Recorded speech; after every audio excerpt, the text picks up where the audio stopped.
Today I shall be discussing about parallel plate capacitor. As we know that parallel plate capacitor is the most commonly used capacitors, and it consists of two plates. It consists of two plates. Let's name it as A and B. A and B. The first plate, let it have uniform charge density plus Q, and the second plate have uniform charge density minus Q. The separation between the two plates, let's assume it to be small d. So how a parallel plates look, it is shown to you. Plate capacitor. Now our target will be to derive expression for capacitance of a parallel plate capacitor. So as we have seen that it has got two plates, and these two plates are separated by some distance, so obviously there will be a potential difference develop, and because of this potential difference, the electric field produced between the two plates will be expressed as E is equal to dV by dr, that is electric field gradient. So from this expression it can be written as E is equal to V by d, where r is replaced by d, since the distance between the two plates is small d.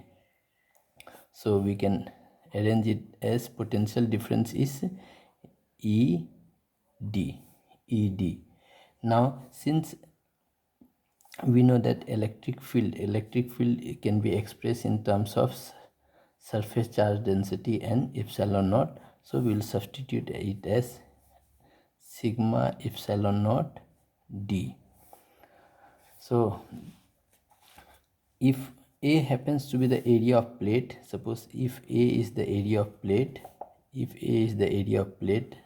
then it can be further written as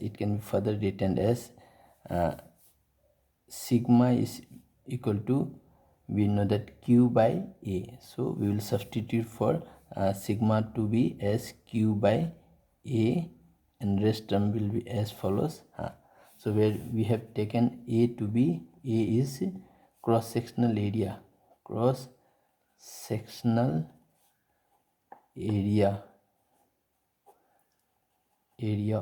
plate, cross sectional area of plate. So we get the expression for potential difference between the two plates. Now our as the heading we have discussed is to find out the capacitance of capacitor. So from definition of capacitance of capacitor, from the definition we know that C is equal to Q by V. So from this expression we will substitute the value of V, then we get Q. We should be careful in substituting the value. Q equal to, in place of V we will put QD by A epsilon naught, and Q gets cancelled. A epsilon naught by D is the expression for capacitance of a parallel plate capacitor when air is placed between the plates of the capacitor. So it can be rearranged as, it can be written as C is equal to A epsilon naught D. And to make a distinction with the other topic which we will be learning, so we will make it as C naught A epsilon naught by D, where naught represents when the air is introduced between the plates of the capacitor. So this is the basic expression for capacitance of a parallel plate capacitor when air is introduced, or when air is present between the plates of a capacitor.